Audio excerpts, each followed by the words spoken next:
Welcome back to the Marvel Studies here on the Completing the Shelf channel of YouTube. Our study of the Marvel Cinematic Universe leading to the Avengers Infinity War, now being released very soon, April 27th, 2018. Episode 14 brings us today, well, somewhat strangely, to a new character joining us into the Marvel Cinematic Universe, Doctor Strange. Doctor Strange, November 4th, 2016, film number 14 within the Marvel Cinematic Universe, starring Benedict Cumberbatch, Chiwetel Ejiofor, Rachel McAdams, and Le Chiffre, a.k.a. Mads Mikkelsen, and Tilda Swinton. Directed by Scott Derrickson, produced by the one and only Kevin Feige. Who else? Based off the comic, Doctor Strange, by the one and only Stan Lee. And Steve Ditko. Chris, how are you? Welcome back. I am doing well. Still recovering. Still recovering from that flu a week later. Couple It's days. actually been only a few days. It feels like it's been a week. That's what happens in the Marvel Cinematic Universe. Time That's right. gets suspended. That's right.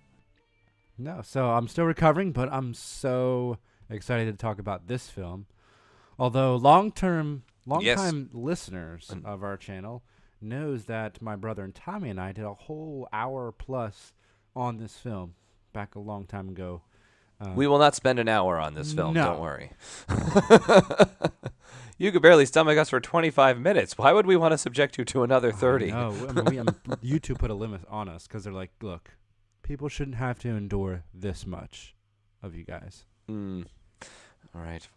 But our Doctor Strange is our 7th episode on the channel as a whole in the Completing the Shelf playlist. So this is cool. We're adding to it. You go into the Wayback Machine. That's right. Yeah, very much. Now we get my views again and Alex. Yeah. So Alex, why don't you take us through the summary of this, then we'll get to what we like. So, it starts off with you chilling in Kathmandu. There's a sorcerer, Caecilius, and his baddies, for lack of better words, enter a secret compound, Camartage. And a librarian dies. The end. No, I'm sorry. That's not it. That's not it.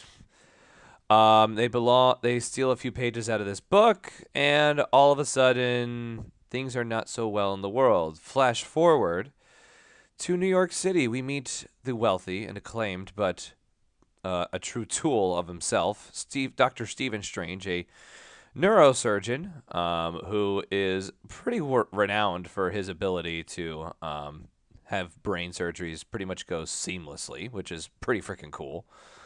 However, he severely injures himself and his hands in a car accident, which is his only way to perform his medical art. And he really doesn't know how to move on from this. But that's where Rachel McAdams comes in. That's his fellow surgeon, battery mate, and a former partner. Rachel McAdams. Aww. Another natural gem from Canada. Thank you. This weird, strange phenomenon where I just wax poetic about natural Canadian beauty. It started with Emily Van Camp, and now we moved to Rachel McAdams. I don't know where we will end up with this, but So you have a thing for the Canadian girls? don't know what you're talking about up there. I think as actresses, I think non-actress Canadians in real life, nothing does it for me. I don't know why. Strange. Maybe because they've gotten to learn how to avoid saying ooh and and a boot, and they don't profess Tim Hortons every 20 Well, seconds. they all have to pretend to be Americans. That's why they get me. I fall for those American girls. Anyway. So eventually, Stephen Strange goes down a rabbit hole because the internet allows you to do that. Learns of a paraplegic who somehow regained the use of his legs. And that Pangborn fellow sends him to Camartage, where he is taken in by these monks who are going literally into other dimensions and other space age, not really space age, but galactic type powers that he's never seen. Yes, alternate realities. Yes. Chiwetel Ejiofor enters the storyline as Mordo, and he gets to. It's like, look, I could have you meet Tilda Swinton, but she ain't gonna like you because she's Tilda Swinton. That's like an abridged Cliff Note version of that sort of scene. She does reluctantly agree to take on the Doctor, and she's not very thrilled with him because he reminds her of someone who did not do something so nice at the beginning of the film. That's right. Caecilius. He thinks Doctor Strange is going to cut off the librarian's head. Wait, no, that's not it. Sorry.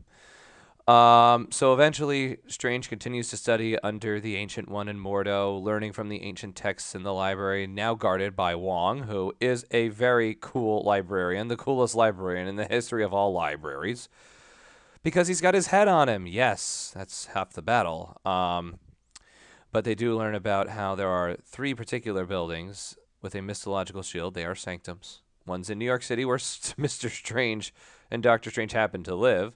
Another's in London, the other's in Hong Kong. All are connected and accessible from this one Kamartaj headquarters. And the sorcerers are supposed to protect them. That's nice. However, here comes Caecilius, the little jerk. He's so silly. He stole these pages. Yes, he's so silly. This text has allowed him to bend time with the mystical Eye of Agamotto. And so somehow they have to take this from Caecilius and avoid problems. And this is where the real coolness of the story comes in. Time loops and just bending reality, and it's just like a cape that fits back on you magically, basically. Doctor Strange saves the day, and Le Chiffre dies once again. The end. Yay.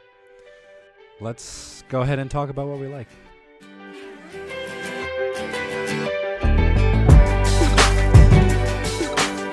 You finally get a chance for the Marvel Cinematic Universe to completely alter reality around their comic book world. And it's already fictional and cartoonish to an extent, but now it is continuing this third phase mind screw that just now it is more a visual mind screw than a thematic mind wrestling, if anything else. But it's certainly a wonderfully visually stunning film, separate from the action sequences that it enacts. It's just the universe that Doctor Strange and these sorcerers now inhabit. It's the fact that we've only had one so far. I need another one because of just how cool they bend gravity, reality, and the laws of space-time physics, all those wonderful things. It's just so cool. Yeah, I'm looking forward to the second one, but I'm also looking forward to how Doctor Strange's power set will interact with Iron Man and Captain America and and everyone else. Like, yes. How is this going to work together? Visually, it's going to be the most stunning thing we've seen ever in Infinity War. Has to be. So I'm excited about that. Although we know the Eye of Agamotto is an Infinity Stone. So that's going to definitely come into play in Infinity War. But one thing that I really love, besides the visual, mind screwery that you called it, yes, performances are just so darn good in this film. Some of the best we've had yet. Yes. And yes, we have another hero who's arrogant and he's humbled, and then he chooses to be a hero, just like Thor and Iron Man. It's the same deal going over again. It's the comic book trope. It's just it's something that Stan was able to kind of fall into as this successful pattern and formula of making it work. And we've seen things like this in reality, so it's just bringing that sort of story now to a different realm, a different world. Well, and I have no problem with it, but it is there. Man, the production design for this film is fantastic and super detailed, fun to look at. Let's see, the humor, the Beyonce song, with Wong. Listened to it in the library. It's funny. I always worry that might age the movie, but we'll see. No, Beyonce is timeless. That's what you've just learned. Gotcha. Not because of the fact that they can bend time, but because Bey is timeless. Speaking of bending time, the end, the culminating battle between Doctor Strange and Dormammu, this giant evil force, with the time loops, where Dormammu is forced to experience time because he's a timeless creature being. Now he's trapped in this pocket of time. That's the true torture. That's how Doctor Strange defeats him. That is so clever, and as it was going on, I'm like, this is so high concept and really just fun to watch, and a clever end to a Marvel film, something we haven't seen before, because it's not about punching the enemy, but it's about trapping them in time over and over again until they relent. Right. So that's pretty cool. Right. Very different. Yeah, it's... And then the visuals that you get to see out of that is just like, just so cool. Oh my gosh. Like I continue to look back to that. I'm like, okay, this is pretty neat. But the basic me, and I say this as like the basic white boy me, I'm like, all right, this is kind of getting a little bit much. Can this just like get over with now? I'm done. I'm getting tired of this. I am Dormammu. I'm done. I'll leave Earth now. Yeah, I mean, Earth and everything we've learned from Iron Man 1 to now, man, changes our perception of what is real. And that's another thing. I love when Strange first meets the Ancient One, and they have this conversation. Science is just one keyhole you can use to look at the reality of the world. And so is meditation and other forms of perception. That was interesting. I think that's the intellectual heart of the film, that we only can know so much through science, but at a certain point, you have to include other disciplines to get a real picture of what is real. And this is a popcorn movie, and we have philosophy in it, I love it.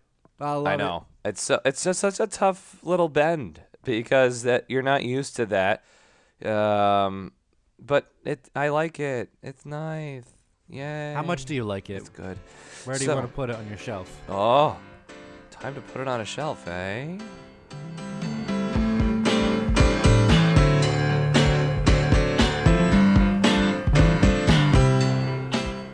See, I really want to put this on the top shelf.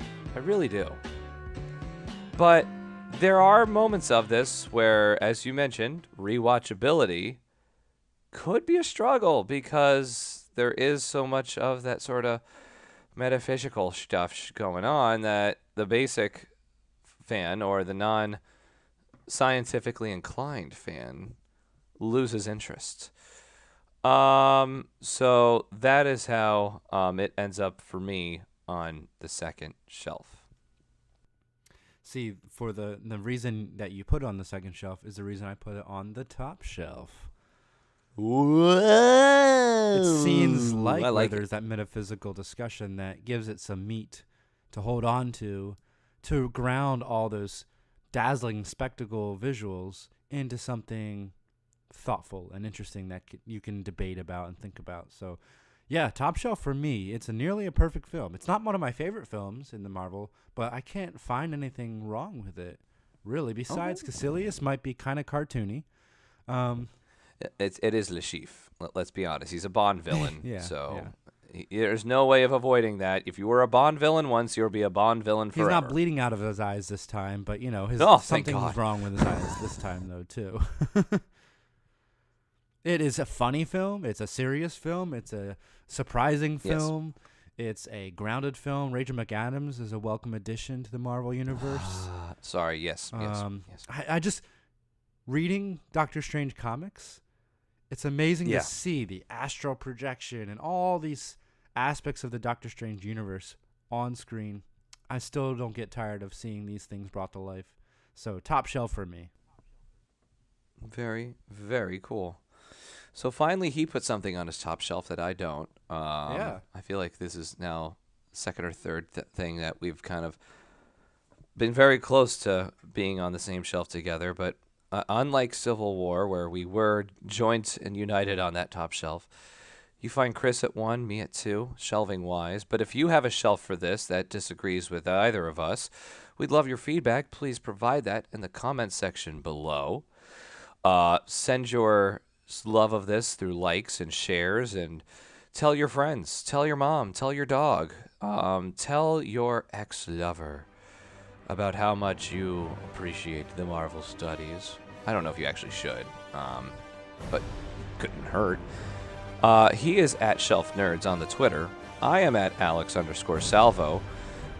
This has been episode 14 of our Marvel studies here on Completing the Shelf. We will see you on the road to the Infinity War.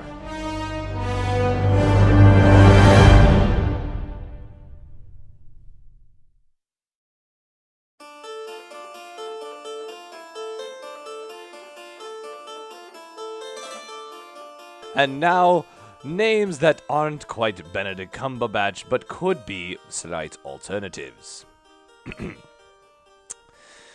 Bumblesnuff Crempy Snitch. Oh my.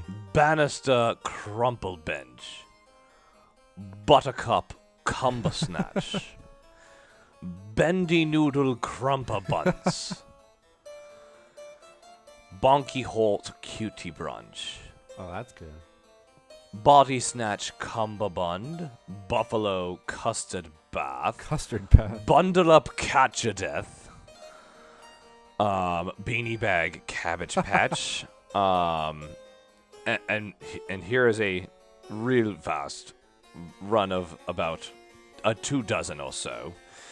Ben Affleck Camera Catch, Booby Frog Camel Neck, Bubble Bath Cutie Mark, Bubble Butt Coitus Time, Booberry Caramel Snacks, Beetle Borg Crumpet Patch, Balthazar Corgi Pinch, Breadtle Floss Cambridge Snacks, Bandersnatch Crispy Britches, Butterscotch Jazz Hands, Dumbledore Tuna Fish, I don't know how that plays in, Buffalo Factory Pants, Bulbasaur Charmander Pants, Benadryl Claritin, Bonus Points Christmas Time, Bramble Patch Scratch and Sniff, Birdie Beak Crispy Stacks, Bumblegoof Fiddlesticks, Buckleberry Cashew Chips, Bumblebee Cucumber Patch, Blunderbuss Cuddle Stash, Bittercrisp Cuttlefish, Bristleback Chastity Belt, and Bantha Beast Cracker Whistle. Oh, Bantha Beast Cracker Whistle.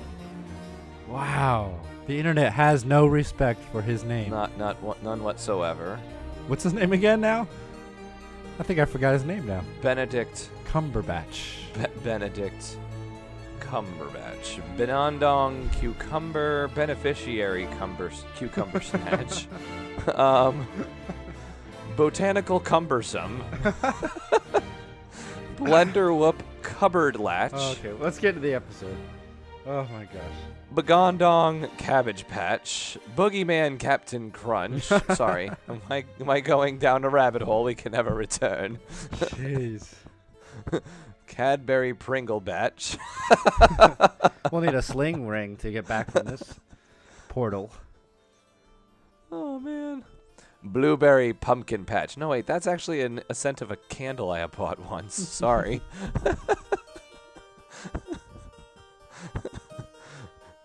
Benedictine Cabinetry.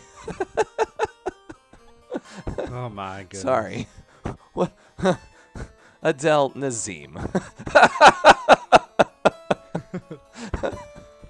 That has nothing to do with Doctor Strange. Why don't we make our keyword like cumber whistle or something like that? Cucumber Snatch. There you go. Cucumber Snatch. Cucumber Snatch. You want to count us off? If I can count to 5, yeah. Oh, man. How am I supposed to talk about this movie now after going down this goddamn hole of nonsense? Oh, man. Well, it is a good movie. Oh, gosh. So, easy to talk about. Now that we've wasted 3.5 minutes. I guess, yeah. All right. What word are we doing? Cucumber snatch? Yeah. Benedict Cucumber Snatch. Yeah, or just Cucumber Snatch. Either one. Just the last name works, yeah. Yeah, Cucumber Snatch. All right. 5, 4, 3, 2. Cucumber Snatch.